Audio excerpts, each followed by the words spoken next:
ఒక నలుగురు ఫస్ట్ ఏం చేస్తారు సార్, ఒక ఇద్దరు ఆఫీసర్స్ వస్తారు, వాళ్ళు ఇన్స్పెక్టర్ అంట, హైడ్రా ఇన్స్పెక్టర్లు అంట. ఒక ముగ్గురు నలుగురు వస్తారు నల్ల కాలర్ వేసుకొని.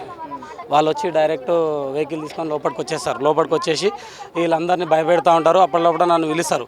పిలిచి నా మీద చేసుకొని పక్కకు తీసుకెళ్తారు. అరే బాబు నువ్వు ఎక్కువ షో అయ్యేవాడు చేయకు, నువ్వు టార్గెట్ మొత్తం నువ్వు ఉన్నావు, అట్లా భయపెడుతున్నారు సార్. నేను ఏం టార్గెట్ ఉన్నా సార్, నా ఇల్లు గురించి నా దగ్గరకు వచ్చి నా ఇల్లు కాడ మీరు భయపెడుతున్నారు సార్.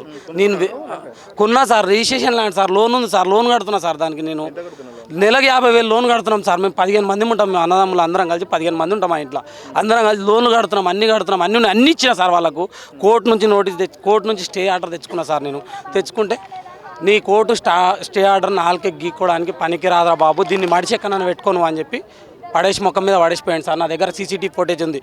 ఆయన పేరు రాజశేఖర్, సిఐ అంట. ఒక ఆఫీసర్ వస్తాడు, అరే బాబు వాళ్ళు పోలీసు వాళ్ళ చేతిలో పోయింది, తర్వాత నీ ఇష్టం చూడు అని అంటే ఏం చేస్తారు సార్? ప్రాణం కన్నా ఇంకేం తీస్తారు సార్? నా భార్య పిల్లలు రోడ్డు మీద పడ్డాక ప్రాణం ఉన్నా ఒకటే పోయినా ఒకటే జీవి.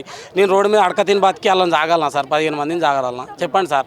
ఎప్పుడు కొనుక్కున్న ల్యాండ్ ఎంత ఉంది? ల్యాండ్ 15 సంవత్సరాల క్రితం సార్. ల్యాండ్ హైడ్రా వచ్చి సంవత్సరం అయింది సార్. నేను వచ్చి 15 సంవత్సరాలు అయింది సార్.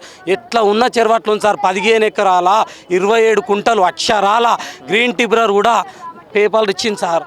అది ల్యాండ్ అంతే ఉంది, చెరువు అంతవరకే ఉంది. 32 ఎకరాలని ఇరిగేషన్ వాళ్ళు, రెవెన్యూ వాళ్ళు, మున్సిపల్ వాళ్ళు కావాలని చెప్పి, ఈ ఇరిగేషన్ వాళ్ళు అయితే కావాలని చెప్పి 32 ఎకరాలు అడిగిన దానికి దానికి జవాబు చెప్తలేరు సార్. మా దగ్గర అన్ని ప్రూఫ్స్ ఉన్నాయి, ప్రూఫ్ తీసుకుపోయి చూపిస్తే కూడా మమ్మల్ని ఎటువంటి ఇది చేస్తలేరు సార్, లెక్కనే వేస్తలేరు సార్. ఏమనంటే ఆఫీస్కి రాను అంటారు. ఆఫీస్ కాడ 10 రోజులు తిరిగినా సార్. రోజు పొద్దున 10:30 పోతే 4:30 సార్ కలిసినవా సార్? రంగనాథ్ సార్ ముఖం కూడా చూపియలేరు సార్. రంగనాథ్ సార్ 6వ ఫ్లోర్లో ఉంటాను, నన్ను 5వ ఫ్లోర్లో కూర్చోబెడతారు సార్. రంగనాథ్ సార్ 6వ ఫ్లోర్లో, నేను 5వ ఫ్లోర్లో కూర్చుంటున్నా. ప్రతిరోజు పోతున్నా కూర్చుంటున్నా. కావాలంటే వాళ్ళ సీసీటీవీ ఫోటో చెక్ చేయమని నేను వచ్చిన వాళ్ళు పోయి కడితే ఒకసారి నా డాక్యుమెంట్ ఏమన్నా డాక్యుమెంట్ ఇస్తే ఏమన్నా తెలుసా? అరే నీ డాక్యుమెంట్ ఇమ్మీడియట్లీ క్యాన్సిల్ చేపిస్తాను నేను. ఎందుకు క్యాన్సిల్ చేపిస్తారు సార్? నా డాక్యుమెంట్ దొంగనా నేనేమన్నా క్యాన్సిల్ చెప్పి? నీకు మొత్తం ఇచ్చిన డింకులతో సహా ఇచ్చిన, ఎట్లా ఉన్నా ఏమొచ్చింది అని మొత్తం చెప్పిన. నీ డాక్యుమెంట్ క్యాన్సిల్ చేపిస్తాను. ఫైనల్గా రేవంత్ రెడ్డికి ఏం చెప్తావు సార్? రేవంత్ రెడ్డి గారికి ఒకటే మాట సార్, మా దగ్గర రాకండి సార్, మీరు ఏముందో చేసుకోండి సార్, మేము అడ్డం పడతలేం. మా ఇల్లు వదిలేయండి సార్, మా గరీబులను వదిలేయండి సార్, మమ్మల్ని వదిలేసి మీరు ఏమన్నా చేయండి సార్, మీకు మేము ధన్యులం సార్, పాదాభి నమస్కారాలు పెడతాం సార్. ఎందుకంటే మాతోనే అయితలేదు సార్. మీ దగ్గర కొట్లాడడానికి మా దగ్గర శక్తి లేదు సార్. మేము అంతా ఉన్నోళ్ళం కాదు సార్. రెక్కాడితే కానీ ఒక్క ఆడ సార్ మా పరిస్థితిగో. రాత్రిపూట వస్తున్నారు గిట్లా లాఠీలు తీసుకొని గిట్లా భయం పెడుతున్నారు సార్. ఈ హైదరాబాద్కి ఏం అధికారం ఉంది సార్ అట్లా ఉండడానికి? చెప్పండి. వాళ్ళ వర్క్ నడిస్తే వర్క్ కాడ ఉండాలి సార్. మా గుడిచెల కాడ, మా ఇండ్ల కాడ ఉండడమే. రాత్రిపూట బాత్రూమ్లు పోతుంటారు లేడీస్లు, ఒక మాట 3 షిఫ్టులు ఉంటారు. ఏది ఎంతవరకు కరెక్ట్ సార్? ఒకసారి చెప్పండి, మీరే చెప్పండి సార్. ఇట్లా వ్యాన్లు పెట్టుకొని 3 షిఫ్ట్లు లైట్లు వేసుకొని ఉంటుంది సార్. ఏమన్నా అంటే ఒక 7-8 మంది రాత్రిపూట చుట్టుముడు తిరుగుతూ ఉంటారు సార్. అంటే ఇది ఏం సార్? ఒక రౌడిజం చేస్తుర్రా, లేకపోతే మా సొంటల గరీబులకు తెలియజేస్తుర్రా? అరే బాబు మేము ఇంతవరకు sir law and order police వాళ్ళు ఇంతవరకు ఎప్పుడన్నా ఫోన్ చేస్తే వచ్చి ఇమీడియట్లీ యాక్షన్ తీసుకొని పోయిన వాళ్ళు ఉన్నారు. కానీ ఇట్లా ఉండి ఇట్లా చేసింది అయితే ఎప్పుడు లేదు సార్. మాకు వాళ్ళ మీద ఇంకా ధైర్యం ఉండదు మాకు. కానీ వీళ్ళతోనైతే ఎప్పుడు అపాయం జరుగుతుంది లేదు. ఒక ఆఫీసర్ వచ్చి ఏమంటారు సార్, అరే బాబు రాత్రి కూల్ చేస్తాం చూడండి, మొన్న వాళ్ళ కొట్టేసిరు సార్, ఇదంతా మొన్న పడేసిరు, ఇది మొత్తం ఉంటే మొన్న పడేసిరు, ఈ పడేసి గుడిసెలు మొత్తం తీయాలని చెప్పి వార్నింగ్ ఇచ్చిపోయారు సార్. ఒక్కొక్కరు ఒక్కొక్క తరీకలా వార్నింగ్ ఇస్తారు సార్. ఒక్కొక్క ఆఫీసర్ వస్తుండే ఒక్కొక్క లెక్క వార్నింగ్ ఇస్తుంది సార్. ఏమనంటే పెద్ద ఆఫీసర్ దగ్గర నేను మాట్లాడిపిస్తాను, నువ్వు రంగనాథ్ దగ్గరకు వచ్చేసే వెంకటేష్ అని పక్కకు చేసుకొని తీసుకుపోతారు, మంచిగా మాట్లాడుతారు, చెప్తారు, వార్నింగ్ ఇస్తారు, పోతారు. నేను సరేలే అని చెప్పి రేపు పేపర్ ఆడిపోయి ఆడ కూర్చొని సార్ ఏడు సార్ అరే బయట వెండి రా బాబు ఆగొస్తాడు సార్, బయట వెండి బాబు. ఏం చేయాలి సార్? నాకు 3 పిల్లలు సార్. మా అన్న, మా తమ్ముళ్ళు 2 అందరం ఉన్నాం సార్. అందరం ఒక దగ్గర బతుకుతున్నాం సార్. మేము తెలంగాణ పొరలంగా ఇన్ని రోజులు ఇన్ని గవర్నమెంట్లు వచ్చినాయి, ఏ రోజు అన్యాయం చేయలేదు సార్. ఎంత అన్యాయం ఏంటి సార్? పార్కులు మా శవాల మీద కట్టి ఎవరు సార్ ఒక రోడ్ గురించి తీసుకుంటారు అంటే దాని గురించి ఏదైనా సరే రోడ్ గురించి పబ్లిక్ ఇదవుతుందని, ఈ పార్కు ఎవరి గురించి తీసుకుంటుంది సార్? మా జీవితాలు ఆగం చేసి పార్క్ తీసుకుంటారా సార్? అగో అట్లా వీడియోలు తీస్తారు, డైరెక్ట్ అలా పెడుతున్నారు. అగో చూడండి సార్, ఒక్కసారి చూడండి, ఎందుకు పెడుతున్నావు బ్రదర్ ఇట్లది డైరెక్ట్ది వీడియోలు తీస్తారు ప్రతిదీ సార్. మేమేమో ఇప్పుడు 2-3 నిలబడ్డాం అనుకో, ఇట్లా వీడియోలు తీసి పైన ఆఫీసర్ పెట్టాలంట. ఒక ఆఫీసర్ వచ్చింది సార్, ఇంత పెద్ద మీసాలు ఉంటాయి, ఆయన పెద్ద ఆఫీసర్ అంట.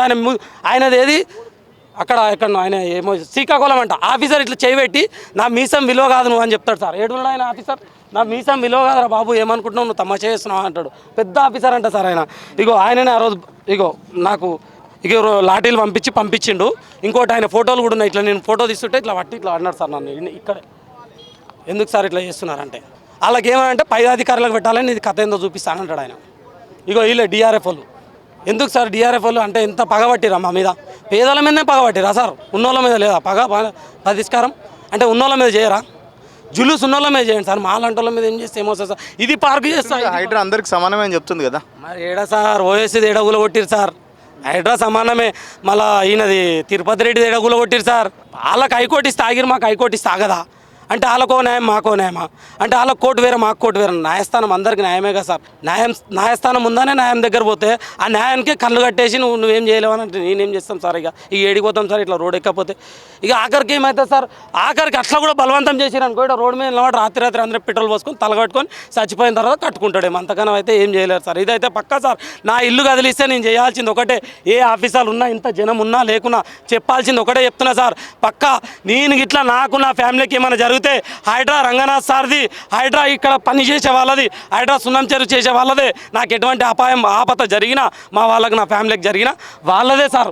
ఇదంతా మొత్తం వాళ్ళు చేసిన కారణంగా మా ఫ్యామిలీ మొత్తం పోవాల్సిన కారణానికి వస్తుంది సార్. ఎందుకనంటే మేము బతకలేం సార్, బయట పోయి ఎడబతుతాం సార్. రూపాయి కూడా పెట్టుకొని చేసుకొని బతకడానికి వస్తే నువ్వు ఈ స్టేట్ మంచి కావని తీసేసినట్ల ఇట్లా ఈ కన్వికేసినట్ల వీకేస్తే మేము కూడా ఓట్లు వేసినాం సార్. మేము కూడా మాకు కూడా మనస్తత్వం ఉంది సార్. సెప్టెంబర్ 8వ తారీఖు ఏంటి ఎందుకు కూలగొట్టారని చెప్పారా? హైదరాబాద్ ఏమని చెప్పారా? ఎంతమంది యాక్చువల్గా అప్పుడు బాంబ్ బ్లాస్ట్ ఓ బిల్డింగ్ కొట్టారు ఈ పక్కన. అది ఇష్యూ ఏంటో నాకు తెలియదు, అది పర్సనల్లా ఏంటో అన్నది. అప్పుడు డ్రాఫ్ట్ ఎఫ్టీఎల్లో ఉన్నాయి ఇవన్నీ అన్నారు.